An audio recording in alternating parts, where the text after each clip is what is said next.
السلام عليكم ورحمة الله. حبايب قلبي طلاب الصف الأول الإعدادي، عاملين إيه يا أبطال؟ يا رب تكونوا بخير وزي الفل.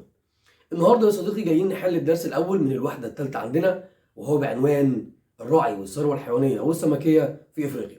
يلا يا صديقي نسمي الله ونبدأ مع بعض. بدينا أول سؤال عندنا يا صديقي، بيقول لي أمامك خريطة لقارة إفريقيا، اكتب مدلول الأرقام التي عليها. رقم واحد، دولة إفريقية تعتمد على الزراعة الذكية مناخيا. عندنا 3 دول بتعتمد على الزراعة الذكية مناخيا.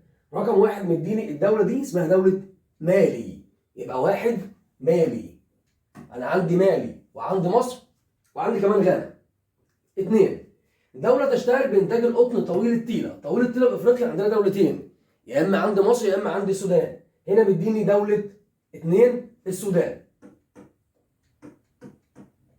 اللي بعده، أولى الدول الأفريقية في إعداد الأغنام والماعز من غير ما نبص على الخريطة عندنا هي دولة نيجيريا. فين يا صديقي؟ اهي الدولة دي دولة نيجيريا. 4، دولة أفريقية منتجة للأسماك من المصادر الطبيعية. عندنا دولتين بتنتج الأسماك من المصادر الطبيعية، يا إما عند دولة المغرب يا إما عند دولة موريتانيا. الجزء ده دولة المغرب، اللي تحتها مباشرة هي دولة موريتانيا. اللي بعده،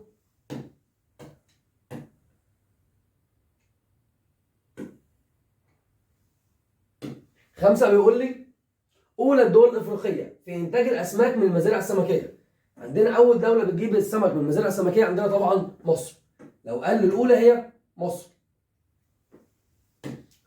الخريطة اللي بعدها بيقول لي بالاستعانة بالخريطة المقابلة أجب عما يأتي. أولى دول أفريقيا في إعداد الأبقار يمثلها رقم نقط. أول دولة في إعداد الأبقار عندنا مين؟ هي رقم 3 اللي هي إثيوبيا. هنا عايز الرقم أقول له 3، دولة إثيوبيا. 2، أولى الدول الأفريقية في المصايد الطبيعية هي المشار عليها برقم نقط. قلت لك مصايد طبيعية، أول دولة عندنا هي دولة المغرب، المشار عليها برقم 5. اللي بعده، الدولة التي تحتل المرتبة الثانية إفريقيا في الاستزراع السمكي. استزراع السمك قلنا الدولة الأولى مصر، طب الثانية مشار عليها قلنا دولة مين؟ أيوة يا صديقي مصر الأولى، الثانية هي دولة نيجيريا، نيجيريا رقم 1. اللي بعده، أولى الدول الأفريقية المربية للإبل قلنا طبعا هي دولة تشاد، ودولة تشاد هي رقم 6. 5، دولة تشتهر بزراعة القطن طويل التيلة يشار إليها برقم قلنا يا إما مصر يا إما السودان. هنا مديني السودان يبقى رقم 7.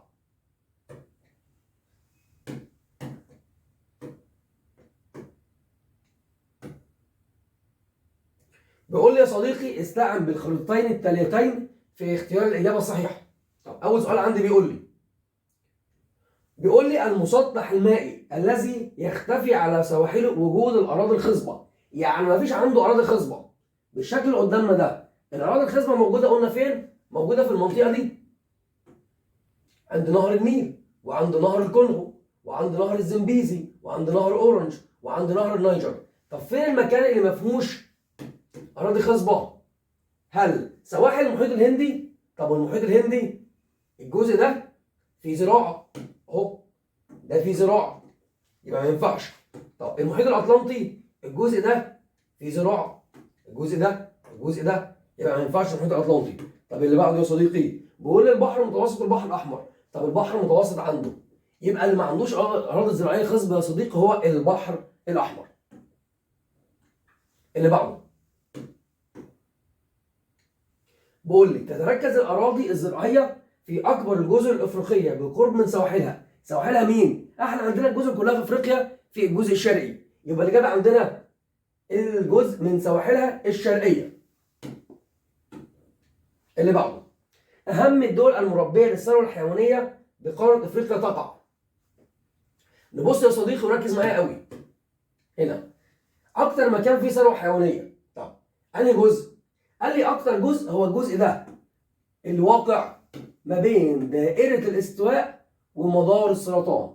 دي ثروة حيوانية كتيرة جدا. يعني لما نيجي نعد هنا الثروة الحيوانية في المنطقة دي، هنا لا، يعني نعد مثلا 1 2 3 4 5 6 7 8 9 10 11.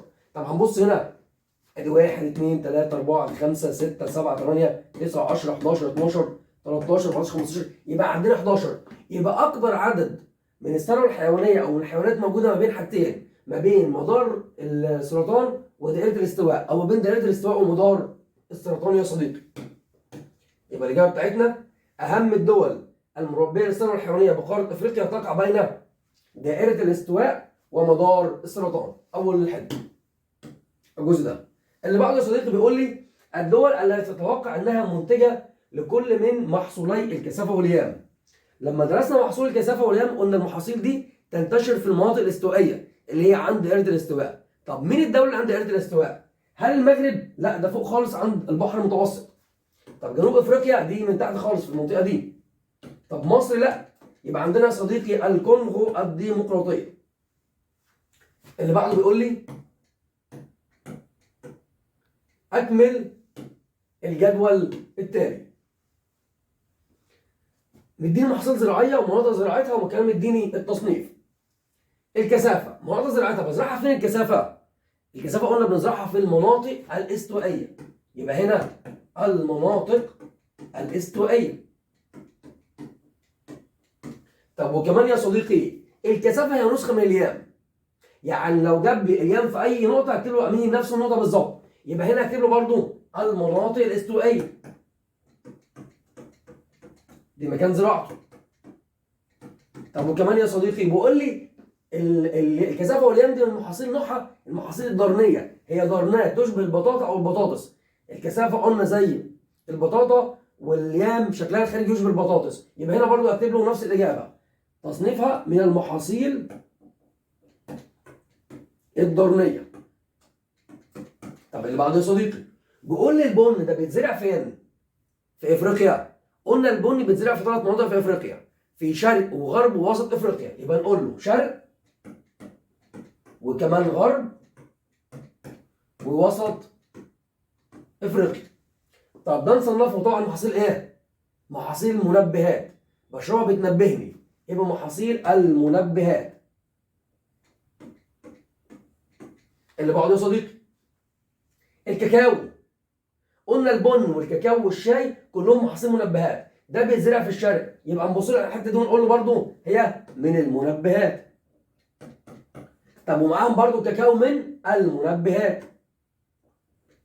يبقى شاي وبن وكاكاو كلها منبهات. كثافه ويام تتزرع في المناطق الاستوائيه وهي من المحاصيل الضرنيه. فاضل لنا الكاكاو المكان بتاعه ده شرق وده شرق وغرب ووسط، لكن الكاكاو بيزرع فيه غرب افريقيا. غرب افريقيا. اللي بعده يا صديقي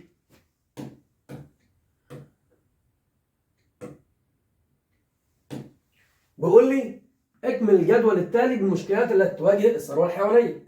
احنا عندنا 3 مشكلات بتواجه الثروه الحيوانيه. قال لي عندنا مشكلات طبيعيه، مشكلات سياسيه، ومشكلات اجتماعيه. نمسك في الاول مشكلات طبيعيه. المشكلات الطبيعيه عندنا الجفاف اللي هو من عند ربنا، نقص المياه او نقص الامطار. طب مشكلات سياسيه قال لي عندنا الصراعات الداخليه ومشكلات التنقل الرعوي عبر الحدود. يبقى هنا الصراعات الداخليه ومشكلات التنقل الرعوي عبر الحدود. هنا المشكلات الاجتماعيه يا صديقي. ايه المشكلات الاجتماعيه اللي بتواجه الثروه الحيوانيه؟ ان هي عادات وتقاليد بعض القبائل الافريقيه. عادات وتقاليد بعض القبائل الافريقيه. اللي بعده 4 اكمل العبارات الاتيه بكلمات مناسبه. اديني كلمه مناسبه. تتنوع الزراعه بافريقيا وفقا لحاجتين: الزراعه متنوعه، عندي زراعه بسيطه، زراعه كثيفه، زراعه واسعه. تتنوع وفقا لحاجتين، وفقا لايه؟ وفقا لاحتياجات السكان بالاضافه الى التطور التكنولوجي. يبقى احتياجات السكان والتطور التكنولوجي. اللي بعده تاتي قاره افريقيا في المرتبه الاولى عالميا من حيث عدد العاملين في النشاط. النشاط مين يا صديقي؟ النشاط الزراعي. 50% من القوى العامله في قاره افريقيا بيشتغلوا في الزراعه، نص القوى العامله. تعد افريقيا اكبر المنتجين لمحاصيل المنبهات، تمام، اللي هي الشاي، البن، الكاكاو، وتزرع بشكل اساسي لاغراض. اغراض ايه؟ عشان اكلها؟ لا، عشان اتاجر فيها. يبقى الاغراض التجاريه. اللي بعده ينتشر الجراد في قاره افريقيا على اطراف المناطق. قلنا المناطق الصحراويه. هو بينتشر في مناطق صحراويه وبيتحرك فين؟ قال لي يتحرك الجراد الصحراوي نحو منطقتين، نحو مناطق البحر المتوسط وكمان ايه؟ السافانا. مناطق البحر المتوسط والسافانا. اللي بعده يا صديقي، تأتي افريقيا في المرتبه الثانيه في مساحه المراعي الطبيعيه بالعالم بعد قاره. احنا في المرتبه الثانيه بعد قاره مين؟ بعد قاره اسيا. وافريقيا قلنا فيها ربع مساحه المراعي الموجوده في العالم. اللي بعده 7. يشكل الراعي بافريقيا اساس الاقتصاد في المناطق. هو الاساس، اساس الشغل في المناطق مين؟ قال لي في المناطق الجافه وشبه الجافه. في المناطق الجافه وشبه الجافه. اللي بعده، احد مشكلات الثروه الحيوانيه بافريقيا وتحدث بسبب تذبذب الامطار. تحدث بسبب تذبذب الامطار، المطر كتير، المطر قليل. مشكله ثروه حيوانيه يبقى عندنا الجفاف. اللي بعده يا صديقي بيقول لي اختر الاجابه الصحيحه من بين البدائل التاليه. لمواجهه التاثيرات السلبيه للمناخ اعتمدت مصر على الزراعه. ايه الزراعه اللي من خلالها اقدر اواجه التاثيرات السلبيه للتغيرات المناخيه على الزراعه؟ قلنا الزراعه الذكيه مناخيا. اللي بعده، اي من الاشكال الاتيه يعبر عن نسبه العاملين في النشاط الزراعي بقاره افريقيا؟ قلنا 50% من القوى العامله، يبقى الاجابه ب. نص القوى العامله. 3. يندرج محصول الذرة الرفيعة ضمن. احنا جينا قسمنا المحاصيل. محصول الذرة الرفيعة ده من ضمن المحاصيل، قال لي يستخدم كغذاء للإنسان والحيوان، يبقى نصنفه ضمن المحاصيل الغذائية. يبقى محاصيل الغذائية أو الحبوب الغذائية. من المحاصيل الضرنية التي تشبه البطاطا ويمكن تناولها نيئة أو طحنها لصنع الخبز. ركز يا صديقي، عندنا 2 ضرنية، لكن اللي شبه البطاطا ويمكن تناولها نيئة أو طحنها هي طبعا حاجة من الاثنين، يا الكثافة اليام. قال لي الكثافة دي زي البطاطا، لكن اليام شكلها الخارجي يشبه البطاطس. تزرع افريقيا العديد من المحاصيل الضرنيه، اهمها عندنا مين؟ ضرنيه يا اما كثافه يا اما يام، هنا مديني اليام. اللي بعده يا صديقي، يعد احد انواع محاصيل منبهات التي تزرع في شرق وغرب ووسط. في شرق وغرب ووسط وتنتج افريقيا احنا خمس انتاجها العالمي طبعا هو عندنا البن. ده يا صديقي عندنا بيتزرع في غرب وشرق ووسط. الكاكاو قلنا في الغرب والشاي في الشرق. اي من المحاصيل الاتيه تساهم قاره افريقيا بكميات قليله منه في الانتاج العالمي. احنا بنساهم بكميات قليله جدا جدا من محصول القطن. واهم الدول في القطن قلنا عندنا مصر والسودان، لان القطن بتاعهم من انواع طويله التيله.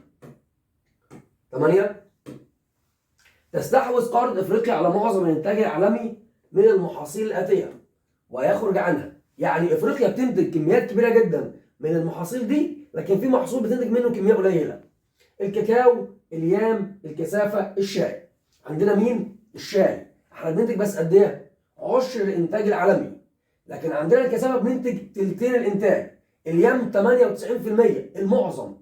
الكاكاو عندنا بنسبه 70%. اجتاح الجراد الصحراوي افريقيا في بدايه عام 2020 جهتها. قلنا سيطر على الجهه الشرقيه الجراد الصحراوي. اللي بعده، تعد دوله اثيوبيا الاولى افريقيا في اعداد. اثيوبيا طبعا معروفه كبيره جدا في اعداد الابقار. الاولى. يتركز وجود الابل بافريقيا فيه. الابل لما نيجي نربيه لغايه النهارده دلوقتي بنربيه فين؟ في المناطق الصحراويه. يبقى عند الاجابه المناطق الصحراويه. اللي بعده، تأتي دولة نيجيريا في المرتبة الأولى أفريقيا في أعداد. دي جزء محفوظ. عندنا أغنام وماعز. يبقى هنا مديني أغنام وأبقار أقول له غلط، أبقار وماعز أقول له غلط، أغنام وإبل أقول له غلط. هنا الماعز والأغنام. 13. تتصدر تشاد الدول الأفريقية في أعداد. قلنا تشاد هي أول دولة أفريقيا في أعداد الإبل. اللي بعده، تتمثل النسبة الصحيحة لإنتاج الأسماك من المصايد الطبيعية في أفريقيا. قلنا المصادر الطبيعيه دي بنسبه 82% والمزارع السمكيه بنسبه 18%. عايزين نشوف الشكل الصحيح لنسبة 82%. أنهي شكل عندنا نسبة 82%؟ هو الشكل أنهي؟ ب 82%. 15 الدولة التي تأتي في المركز الثاني لإنتاج الأسماك من المصادر الطبيعية. قلنا المركز الأول المغرب، المركز الثاني عندنا موريتانيا، الدولة العربية. آخر سؤال يا صديقي صح وغلط، بيقول لي يوجد مشروع بركة غليون للمزارع السمكية عندنا طبعا في مصر وبالتحديد في محافظة كفر الشيخ. اكتب كلمة صواب أمام العبارة الصحيحة وكلمة خطأ أمام العبارة غير الصحيحة مع التصويب. تحولت معظم دول إفريقيا من الزراعة البسيطة إلى الزراعة الكثيفة والواسعة. أقول له طبعا صح، تحولت من الزراعة البسيطة أو النمط البسيط إلى الزراعة الواسعة والكثيفة. تأتي إفريقيا في المرتبة الأولى عالميا، يعني أول قارة إفريقيا من حيث مساحة الأراضي الزراعية الموجودة في العالم. أقول له لا، إحنا يا صديقي مش في المرتبة الأولى ولا حتى في المرتبة الثانية في الزراعة، إحنا في المرتبة الثالثة بعد كل من أفريقيا وآسيا وأوروبا. إحنا في المرتبة الثالثة. اللي بعده السهول الفيضية والدلتاوات النهرية من المناطق الزراعية الجيدة بأفريقيا. طبعا صح، دي أكتر مناطق بنزرع فيها. يعد ساحل شمال افريقيا من اراضي الصلاح للزراعه. اقول له طبعا صح، عندنا شمال افريقيا على ساحل البحر المتوسط هي اراضي خصبه صالحه للزراعه. 5 بيقول لي تعد الزراعه بقاره افريقيا احدى الركائز الاساسيه للاقتصاد، يعني مهمه جدا جدا في الاقتصاد الافريقي. اقول له طبعا صح، لانها بتوفر فرص عمل، 50% من السكان بيقعدوا فيها، بتوفر عائدات اجنبيه من خلال التصدير، ايام المحاصيل الضرنيه، وتنتج منه افريقيا نحو ثلثي الانتاج العالمي. ده سؤال مهم جدا وصعب، لازم اعرف الكميه قد ايه بالتحديد. هل افريقيا من اليام بتنتج حوالي ثلثي الانتاج؟ اقول له لا، ده اليام بتنتج حوالي 98%، لكن انهي ثلثي؟ الكثافه. يبقى ده غلط، هنا اكتب له الكثافه. اللي بعده يزرع الكاكاو في شمال قاره افريقيا. الكاكاو ده بيتزرع في الشمال. اقول له لا، مفيش حاجه عندنا في الشمال، يا في شرق يا في غرب يا وسط. لكن الكاكاو ده بالتحديد يتزرع في مين؟ كاكاو في غرب افريقيا. يبقى دي برضه غلط، واقول له هنا غرب افريقيا. اللي بعده يا صديقي يصنف الشاي من المحاصيل الضرنيه وهو يزرع في شرق افريقيا. اقول له غلط، هو بيتزرع في شرق افريقيا لكنه مش من المحاصيل الضرنيه، هو من المحاصيل المنبهات. يبقى دي غلط برضه، بدل الضرنيه اقول له المنبهات. اللي بعده يؤدي سقوط الامطار الغزيره الى حدوث فيضانات قويه مما يتسبب في تدمير المحاصيل. طبعا صح، لما الامطار بتكتر قوي ده بيدمر المحاصيل. يؤدي ضعف شبكات الري والصرف بافريقيا الى ارتفاع نسبه المياه والاملاح في التربه. طبعا صح. ما تنساش يا صديقي لو مش عامل سبسكرايب تنزل دلوقتي حالا تعمل لنا سبسكرايب ولايك جميل وتقول انت فهمت الاجابات بنسبه قد ايه. يلا نكمل يا صديقي.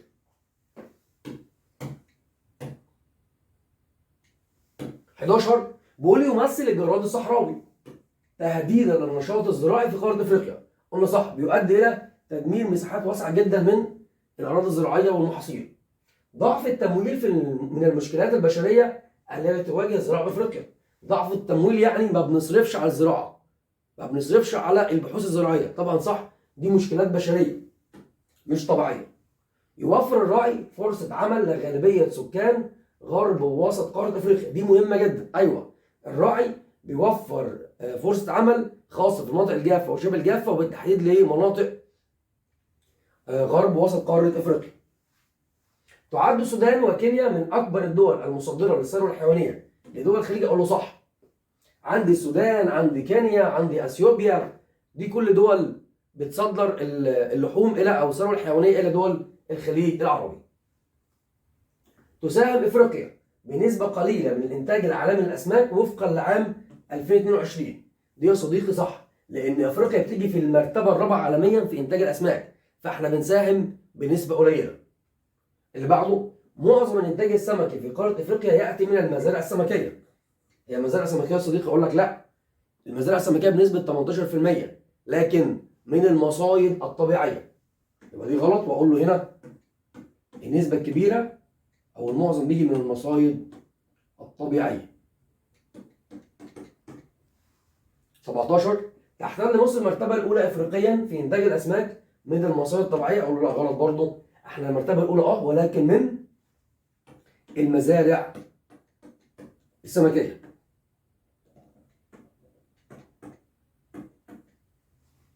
حد تاني يا صديقي يقول لي هي السؤال ده ينفع اجابته غير؟ اقول لك هنحط علامة غلط ونكمل. نقول تحتل المغرب المرتبة الأولى إفريقيا في إنتاج الأسماك من المصادر الطبيعية. يا إما نشيل المصادر الطبيعية ونحط مزارع سمكية ونسيب مصر، يا إما نشيل مصر ونحط المغرب الأولى من المصادر الطبيعية. اللي بعده 18 تأتي مصر في المرتبة الثانية إفريقيا في تصدير الأسماك. هي غلط، احنا مش في المرتبة الثانية في التصدير، احنا المرتبة الثانية في الاستيراد. رغم ان احنا بننتج كمية كبيرة من الأسماك ولكن بنستورد سمك عشان عندنا زيادة في عدد السكان. يبقى ده كلمة تصدير يا صديقي استيراد. اللي بعده يا بطل بيقول لي تسبب الافراط في الصيد في تدهور المصادر الداخليه. الافراط في الصيد ده ادى الى تدهور المصادر الداخليه. قول له صح، الافراط في الصيد. تقوم مصر بتدريب الكوادر الفنيه في الدول الافريقيه للمساعده في تنميه المزارع السمكيه. احنا بندرب الكوادر الفنيه في الدول الافريقيه عشان ننمي الثروه السمكيه والمزارع السمكيه. قول له صح، ده دور مصر في تنميه الثروه السمكيه في افريقيا. تاتي اثيوبيا في المركز الاول افريقيا في الانفاق على البحوث الزراعيه والتطوير الزراعي. اقول له طبعا غلط، هي عندنا مصر مش اثيوبيا. اللي بعده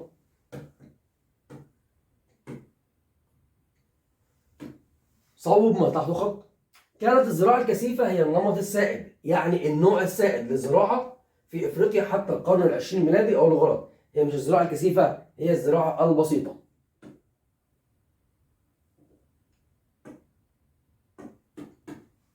اللي بعده تأتي قارة إفريقيا في المرتبة الثالثة عالميا من حيث مساحة الأرض الزراعية بعد قارتي آسيا وأوروبا. اللي بعده يعمل نحو 50% من القوى العاملة بقارة إفريقيا في حرفة، طبعا في حرفة الزراعة. اللي بعده تستخدم الكثافة كغذاء الإنسان والحيوان الاثنين، وتنتج إفريقيا أكثر من نصف الإنتاج العالمي منها. هي طبعا مش الكثافة، هي عندنا الذرة الرفيعة. اللي بعده يصنف محصول اليام على انه احد الحبوب الغذائيه، طبعا هو من المحاصيل الضروريه.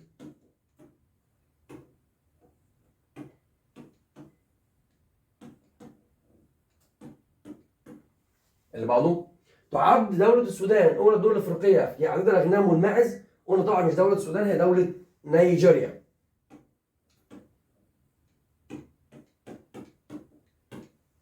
السؤال اللي بعده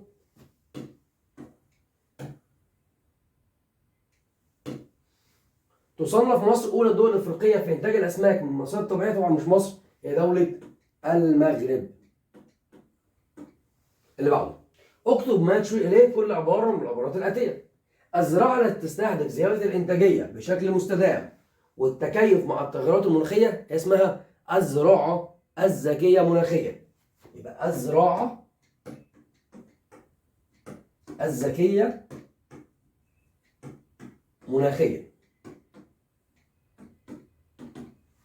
اللي بعده المحاصيل التي تزرع من اجل التجاره والحصول على النقد الاجنبي. انا بزرعها اصلا علشان اتاجر، عشان احصل على النقد الاجنبي، اسمها المحاصيل النقديه، من كلمه النقد الاجنبي، المحاصيل النقديه.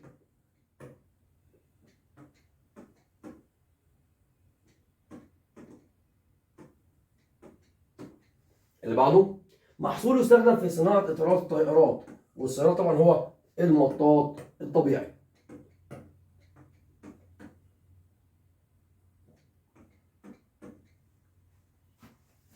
اللي بعده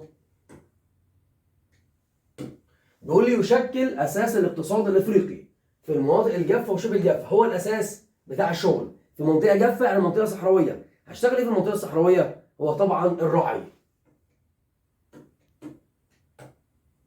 اللي بعده اخر سؤال منطقه بيئيه طبيعيه مأهوله يعني مليانه جدا بنوع واحد او اكثر من الكائنات البحريه بنسميها الموائل البحريه. الموائل البحريه بمنطقه مأهولة بنوع واحد أو أكثر من الكائنات البحرية.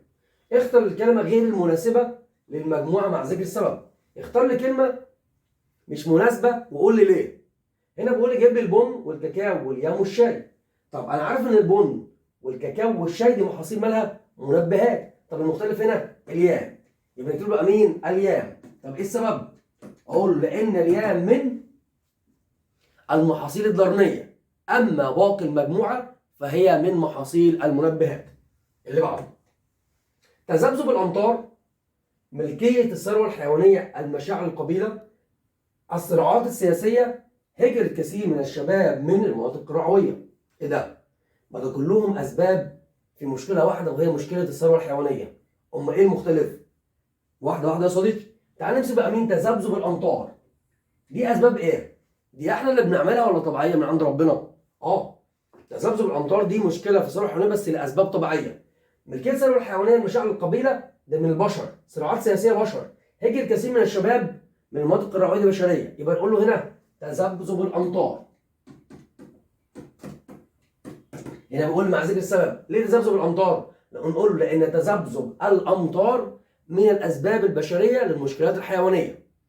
أما باقي المجموعة فهي من الأسباب تذبذب الأمطار من المشكلات الطبيعية لمشكلات الثروة الحيوانية، من الأسباب الطبيعية لمشكلة الثروة الحيوانية. أما باقي المجموعة فهي من الأسباب البشرية. دي طبيعية، الباقيين كلهم بشرية. اللي بعده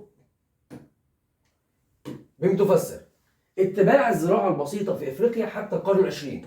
ليه كانوا متبعين الزراعة البسيطة؟ بكل بساطة لتحقيق الاكتفاء الذاتي. اللي بعده تحول معظم دول أفريقيا إلى الزراعة الكثيفة والواسعة. ليه تحولت معظم دول أفريقيا إلى الزراعة من النمط ده البسيط للزراعة الكثيفة والواسعة؟ لزيادة الإنتاج، لتوفير احتياجات السكان من الغذاء. عشان نزود الإنتاج، عددنا زاد، لازم نزرع زراعة كثيفة، زراعة واسعة جدا. يبقى لزيادة الإنتاج، لتوفير احتياجات السكان من الغذاء. اللي بعده قيام بعض الدول الأفريقية بالاعتماد على الزراعة الذكية مناخيا. ليه اعتمدنا على الزراعة الذكية مناخيا؟ قلنا الزراعة الذكية مناخيا دي بتقلل التلوث. يبقى الإجابة لتقليل التأثيرات السلبية للتغيرات المناخية على الزراعة. لتقليل التأثيرات السلبية للتغيرات المناخية على الزراعة. أهمية الزراعة لسكان أفريقيا مهمة، دي مهمة جدا جدا. الزراعة يا صديقي باخد من إيه؟ الغذاء، يبقى هي مصدر للغذاء. طب رقم 2 توفر فرص عمل حيث يعمل بها نص القوى العاملة في قارة أفريقيا. يبقى بتوفر غذاء وبتوفر بقى مين؟ بتوفر فرص عمل. اللي بعده تعرض الزراعة التربة الزراعية للتعرية في أفريقيا. ليه تعرضت للتعرية؟ تعرية مائية، تعرية هوائية. نقول بسبب الرياح أو الأمطار أو الرعي الجائر. بسبب الرياح أو الأمطار أو الرعي الجائر. اللي بعده 6 تدهور التربة الزراعية في معظم القارة الأفريقية. هي ليه التربة الزراعية في معظم القارة الأفريقية متدهورة؟ نقول له بسبب ضعف شبكات الري والصرف. ضعف شبكات الري والصرف بالإضافة إلى التعرض للتعرية. 7 يا صديقي بيقول لي يعد الجراد الصحراوي أخطر أنواع الجراد.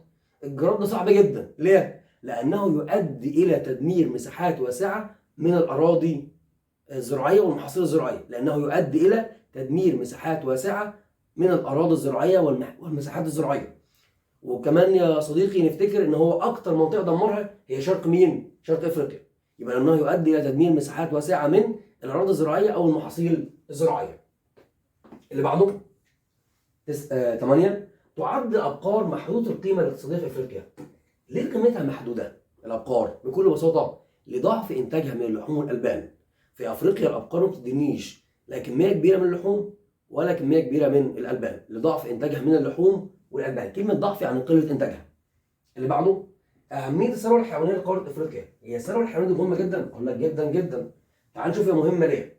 الثروة الحيوانية دي أمين هي أساس الاقتصاد الأفريقي في المناطق الجافة وشبه الجافة. طب ليه برضو أساس؟ لأنها توفر فرص عمل. توفر فرص عمل لغالبية سكان ووسط وغرب أفريقيا. طب الإضافة أنا بتوفر عائدات نقدية. يعني عائدات نقدية يعني بتوفر فلوس من خلال تصديرها لدول الخليج. توفر عائدات نقدية، بتوفر لي فلوس. أنا ببيع اللحوم او بيع الابقار للاغنام اللي عندي فبوفر لي فلوس. يبقى هي بتوفر فرص عمل لغالبيه سكان غرب ووسط افريقيا، بالاضافه الى توفر عائدات ماليه من النقد الاجنبي. 10. اهميه الثروه السمكيه بالنسبه لقاره افريقيا. ايه اهميه السمك يا صديقي؟ ده مهم جدا جدا. اهميه الثروه السمكيه هي تمثل غذاء رئيسي وبروتين رئيسي لكثير من دول افريقيا، خاصه الدول التي تعاني من مشكله في الثروه الحيوانيه. غذاء بنتغذى عليه بروتيني.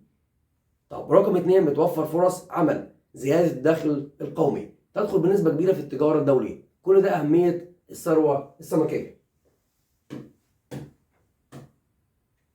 اللي بعده صديقي بيقول لي استنزاف المصايد البحريه وانخفاض المخزون السمكي في قاره افريقيا. يعني ايه بستنزف؟ بيسحب كميه كبيره جدا من السمك اللي عندي والمخزون بتاعه ينخفض. انخفاض المخزون السمكي في قاره افريقيا. ليه بيقل بشكل كبير السمك؟ اقول له بسبب امين الصيد الغير قانوني وعدم احكام السيطره على اساطيل الصيد الضخمه. الصيد الغير قانوني وعدم احكام السيطره على اساطيل الصيد الضخمه. 12. تواجه المصايد الداخليه بافريقيا بعض المشكلات. المصايد الداخليه اللي هي الانهار والبحيرات الداخليه ليه بتواجه مجموعه من المشاكل؟ اقول له رقم 1 الافراط في الصيد. الافراط في الصيد وتدهور الموائل الطبيعيه. 13 اخر سؤال بما تفسر العمل على زياده الاستثمار في البحوث الزراعيه. ليه المفروض احنا نزود استثماراتنا في البحوث الزراعيه في مصر؟ يعني ندفع فلوس كتير جدا عن في البحوث الزراعيه بكل بساطه يا صديقي عشان نزود الانتاج، زياده الانتاج وتحقيق الاكتفاء الذاتي من بعض المحاصيل. يعني اكتفاء ذاتي يعني ما بقاش محتاج اجيب حاجه من بره، ما اشتريش حاجه من عند حد، ما استوردش حاجه من بره. يبقى تحقيق الاكتفاء الذاتي وزياده الانتاج وكمان زياده الصادرات الزراعيه، ان انا ممكن اصدر بعد ما اعمل اكتفاء ذاتي اصدر. اللي بعده ما النتيجه المترتبه على اللي ترتب على حدوث الجفاف في بعض مناطق افريقيا بالنسبه للانتاج الزراعي. لما حصل عندي جفاف ايه اللي ترتب؟ مفيش ميه، يبقى قله مساحه الارض الزراعيه هتقل، ما عنديش ميه مش هزرع كتير، يبقى قله مساحه الارض الزراعيه. اللي بعده ضعف شبكات الري والصرف في قاره افريقيا. لما ضعفت شبكات الري والصرف، الصرف ده يا صديقي لما يبقى عندي زرعه شربت ميه فالصرف ده نصرف الميه الزياده. تمام؟ لو قول لي ضعيفه شبكات الري والصرف ايه اللي يترتب؟ قل لي ارتفاع نسبه المياه والاملاح في التربه. التربه هيبقى فيها ميه كتيره زياده عن اللزوم والميه فيها املاح، فارتفاع نسبه المياه والاملاح في التربه. اللي بعده مهاجمه الجراد الصحراوي لشرق افريقيا سنه 2020. لما هاجم الجراد الصحراوي عمل ايه؟ ده عمل مشكلات كبيره جدا. نقول له تدمير مساحات واسعه من المحاصيل الزراعيه، دمر مساحات كبيره جدا من المحاصيل الزراعيه. ضعف التمويل المخصص للبحوث الزراعيه. لما انا ما بصرفش كتير قوي على البحوث الزراعيه ده بيعمل ايه؟ يؤثر سلبا على تطور القطاع الزراعي، ما بيتطورش، يؤثر سلبا على تطوير القطاع الزراعي. اللي بعده ما النتيجه المترتبه على الصراعات السياسيه ومشكلات التنقل الرعوي عبر حدود الدول في قاره افريقيا بالنسبه للثروه الحيوانيه. الصراعات السياسيه ومشكلات التنقل عملت ايه؟ نقول له ادت الى هجره اعداد كبيره من الشباب من المناطق الرعويه مما اثر سلبا على الثروه الحيوانيه. اللي بعده 6 دخول الاسماك كسلعه اساسيه في التجاره الدوليه. لما يدخل كسلعه اساسيه بيقول لي توفير فرص عمل وزياده الدخل القومي. 7 انتشار الصيد غير القانوني بالمسطحات المائيه.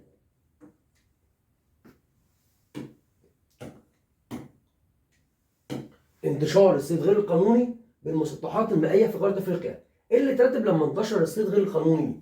الصيد غير القانوني، ايه اللي ترتب لما ينتشر صيد عندنا غير قانوني؟ اقول له استنزاف المصائد البحريه وانخفاض المخزون السمكي. اللي بعده عدم احكام الرقابه على اساطيل الصيد الضخمه. هو يا صديقي نفس الاجابه بالظبط، 7 و8 نفس الاجابه. استنزاف المصائد البحريه وكمان انخفاض المخزون السمكي. 12 دلل على صحه العبارتين التاليتين. مديني عبارتين وبيقول لي دلل. تتاثر الزراعه في افريقيا سلبا بالجفاف وكمان بالفيضانات القويه. يعني الزراعه لو في جفاف مفيش ميه بتتاثر، ولو في فيضانات مدمره قويه بتتاثر. اقول له طبعا ايه الدليل؟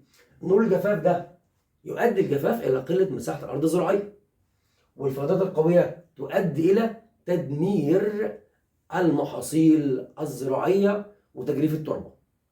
اللي بعده، تواجه الثروه الحيوانيه بافريقيا العديد من المشكلات. خدنا مشكلات قبل كده لما قسمناهم. اول مشكله عندنا مشكلات طبيعيه، عندنا الجفاف. عندي مشكلات سياسيه اللي هي الصراعات الداخليه، ومشكلات التنقل الرعوي عبر الحدود. مشكلات سياسيه، عندي الصراعات الداخليه ومشكلات التنقل الرعوي عبر الحدود. عندي كمان مشكله اللي هي مشكله اجتماعيه. ايه المشكله الاجتماعيه؟ عادات وتقاليد بعض القبائل الافريقيه.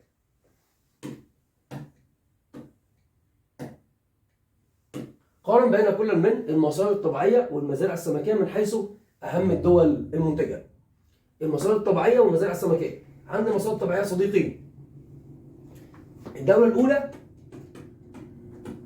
المغرب. طب الدوله الثانيه عندي موريتانيا. دي بالنسبه للمصادر الطبيعيه. طب بالنسبه للمزارع السمكيه، عندي الاولى مصر. عندي الثانيه نيجيريا.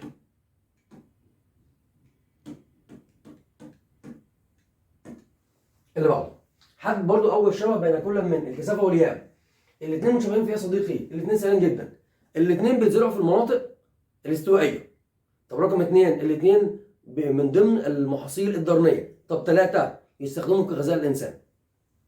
السؤال اللي بعده، ماذا يحدث اذا اعتمدت جميع الدول الافريقيه على الزراعه الذكيه مناخيا؟ لو كل الدول الافريقيه دي اعتمدت على الزراعه الذكيه مناخيا، ايه اللي هيجرى؟ نقول له تقليل غازات الاحتباس الحراري. ده هتقل جدا جدا، والتكيف مع التغيرات المناخيه، وكمان زياده الانتاج. اللي بعده، ماذا يحدث اذا اهتمت الدول الافريقيه بزياده التمويل المخصص للبحوث الزراعيه؟ يعني زودنا الفلوس اللي هنصرفها على البحوث الزراعيه، ايه اللي هيترتب؟ نقول له زياده الانتاج. طب وكمان غير زياده الانتاج، زياده الصادرات الزراعيه. وكمان حاجه ثالثه، تحقيق الاكتفاء الذاتي من المحاصيل. هنحقق اكتفاء ذاتي وهنصدر وهنزود الانتاج. اللي بعده، قامت الدول الافريقيه بالتوسع في الزراعه السمكي. لو زودنا المزارع السمكيه، زياده الانتاج مين؟ زياده الانتاج السمكي وتحقيق الاكتفاء الذاتي من الاسماك. اللي بعده يا صديقي بيقول لي، ما العلاقه بين كل من الزياده السكانيه وانماط الزراعه السائده في افريقيا؟ انماط الزراعه السائده يعني نوع الزراعه المنتشر في افريقيا. ايه علاقه نوع الزراعه بالسياده السكانيه؟ وفي علاقه؟ طبعا. نقول له ادى زياده عدد السكان في قاره افريقيا الى تحول معظم دول القاره الى الاعتماد على الزراعه الكثيفه والواسعه. في الاول يا صديقي، خلاص دي الاجابه، اشرح لك شويه بس عشان تفهم. في الاول خالص في قاره افريقيا لغايه القرن العشرين كنا بنستخدم الزراعه البدائيه، ما كان عددنا قليل فاي زراعه تكفينا. لكن لما عددنا زاد اتحولنا بقى لازم نزرع الزراعه تكفينا نزود الانتاج. يبقى الزياده السكانيه ادت الى تحول معظم دول قاره افريقيا الى الزراعه الكثيفه والزراعه الواسعه عشان نزود الانتاج. اللي بعده يا صديقي، الزياده غير الطبيعيه والثروه الحيوانيه. وده سؤال يا صديقي خبيث شويه. ليه؟ لانه رابط لي ما بين الوحده الاولى والوحده الثالثه. الزياده غير الطبيعيه دي اللي هي بين قوسين كده الهجره. يعني عايز يربط لي الوحده الاولى والوحده الثالثه. الزياده غير الطبيعيه والثروه الحيوانيه، ايه العلاقه؟ اللي هي الهجره والثروه الحيوانيه. نقول له الهجره دي فين؟ يهاجر الكثير من الشباب من المناطق الرعويه مما يؤثر سلبا على الثروه الحيوانيه. لو كل الشباب او عدد كبير من الشباب ساب المناطق الرعويه ومشي، ايه اللي هيترتب؟ الثروه الحيوانيه تاثر سلبا. يبقى نقول له هجر الكثير من الشباب من المناطق الرعويه يؤثر سلبا على الثروه الحيوانيه في افريقيا. اللي بعده بيقول لي، ما مقترحاتك؟ ايه اللي ممكن نعمله عشان نطور الزراعه في مصر؟ ايه اللي ممكن نعمله عشان نطور الزراعه؟ خد عندك، نستخدم الاساليب العلميه الحديثه. نطور الزراعه، يعني لو طورنا الزراعه نستخدم اساليب علميه حديثه. طب ايه ممكن نعمل كده؟ الاعتماد على الزراعه الذكيه مناخيا، اقامه المشروعات العملاقه في الزراعه، استصلاح الاراضي الصحراويه. ده كله ممكن نعمله يزود الزراعه ويطورها في مصر. اللي بعده يا صديقي، مواجهه مشكلات الثروه الحيوانيه في قاره افريقيا. ايه مقترحاتك عشان نواجه مشكلات الثروه الحيوانيه؟ نقول له ممكن نعمل حاجه، ممكن نعمل العنايه بالحيوانات، او العنايه بصحه الحيوانات. لو اهتميت بصحتها انا يبقى كده هواجه المشكله، العنايه بصحه الحيوانات. طب ايه كان ممكن نعمله عشان نواجه المشكله؟ ممكن تحسين اداره الموارد الرعويه. تحسين اداره الموارد الرعويه. اللي بعده صديقي بيقول لي زياده الثروه السمكيه في قاره افريقيا، ايه اللي ممكن نعمله عشان نزود الثروه السمكيه؟ نقول له زياده انشاء المزارع السمكيه. لو عملنا مزارع سمكيه اكتر هنزود الانتاج. زياده انشاء المزارع السمكيه.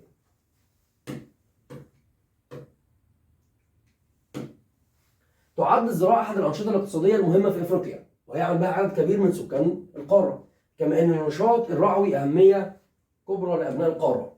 رقم واحد، من خلال الجمله دي الف دول عباره، يعني من خلال الجمله دي حل الاسئله دي. حدد ما يلي: مناطق تركز الاراضي الزراعيه الجيده في افريقيا. يعني مناطق تركز، يعني مناطق وجود. كلمه تركز هنا يعني وجود. فين الاراضي الكويسه في قاره افريقيا؟ هنقول رقم واحد مناطق التربه البركانيه. رقم اثنين مناطق السهول الفيضيه والدلتاوات. والدلتاوات يعني جمع دلتا، زي نهر النيل، نهر الكونغو، نهر الزنبيزي، نهر الاورنج. طب رقم ثلاثة يا صديقي المناطق الساحليه في شمال غرب وغرب وجنوب شرق افريقيا. يبقى سهول ساحليه، سهول فيضيه ودلتاوات، مناطق التربه البركانيه. ثلاثة يا صديقي، اثنين يا صديقي بيقول لي الجهود المصريه في التنميه الزراعيه بقاره افريقيا. يكتفي باثنين.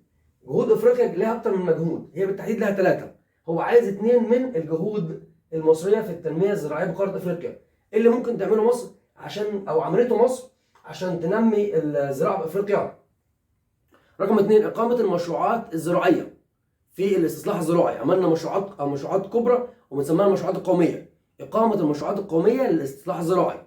طب رقم اثنين توفير المياه اللازمه لتلك الزراعه من خلال تحليه مياه البحر او معالجه مياه الصرف الصحي او المياه الجوفيه.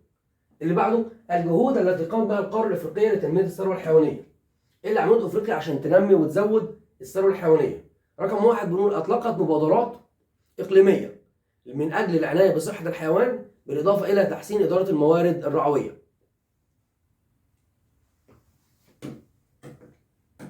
19 بيقول لي تم افتتاح المرحله الثانيه من مشروع الاستزراع السمكي شرق القناه بالاسماعيليه التابع لهيئه قناه السويس، والذي يقام من خلاله مزارع سمكيه تشمل 4441 حوض للاسماك، وده رقم كبير جدا. تخيل عندنا في المنطقه دي بس 4441 حوض سمك، والقشريات زي الجمبري. في ضوء العباره السابقه وضح السبب وراء التوسع في الزراعه السمكي. ليه احنا بنتوسع وبنعمل مزارع سمكيه كتير جدا؟ لزياده الانتاج وسد احتياجات السكان من الغذاء، عشان نزود الانتاج. وكمان ممكن نقول حاجه ثانيه، لزياده الانتاج وتحقيق الاكتفاء الذاتي من الاسماك. اللي بعده يا صديقي الجهود المصريه في تنميه الثروه السمكيه. ايه الجهود اللي عملتها مصر في الثروه السمكيه في افريقيا كلها؟ هنقول رقم واحد تدريب الكوادر الافريقيه في المزارع السمكيه لتنميه المزارع السمكيه. احنا دربنا ناس كتير قوي ازاي يعملوا مزارع سمكيه. تدريب الكوادر الفنيه لتنميه الثروه السمكيه. اللي بعده اسم احد المشروعات التي قامت مصر بانشائها في الاستزراع السمكي. احد المشروعات، عندنا مشروعات كتير جدا. عندنا مشروع الفيروز مثلا، لكن مقرر عليك في سنه اولى يا صديقي عندنا مشروع واحد هو مشروع بركه غليون. بركه غليون، وده بالصدفه كده موجود في محافظه كفر الشيخ. السؤال اللي بعده يا صديقي بيقول لي امامك صوره لاحد المحاصيل الزراعيه بافريقيا. في ضوء الصوره المقابله اجب عن الاسئله التاليه. ايه المحصول ده؟ بيقول لي محصول مطاط. ماشي خلاص كده عرفت. الى اي مجموعه من المحاصيل الزراعيه ينتمي لاي مجموعه؟ هل محاصيل غذائيه؟ طب هل ضرنيه؟ طب هي مربيات ولا محاصيل نقديه؟ القطن والمطاط يا صديقي نقديه، يبقى من المحاصيل النقديه. اللي بعده ما العلاقه بين هذا المحصول والعمله الاجنبيه؟ ايه ده؟ ايه علاقه المحصول ده والعمله الاجنبيه؟ نقول له المطاط ضمن المحاصيل النقديه التي تزرع من اجل الحصول على النقد الاجنبي. كمان المطاط من المحاصيل النقديه التي تزرع من اجل الحصول على النقد الاجنبي. وبكده يا صديقي يبقى خلصنا اسئله الدرس الاول في الوحده الثالثه عندنا، اللي هو الراعي والثروه الحيوانيه والسمكيه في قاره افريقيا. بالتوفيق يا صديقي وربنا معاك. ما تنساش يا صديقي تعمل لايك، ولو مش مشترك في القناه تعمل اشتراك عشان يوصلك كل جديد. بنحل كل اسئله المنهج لو من اول درس لاخر درس معاك باذن الله في الامتحانات الشهريه. بالتوفيق يا صديقي، وكل سنه وانت طيب بمناسبه شهر رمضان.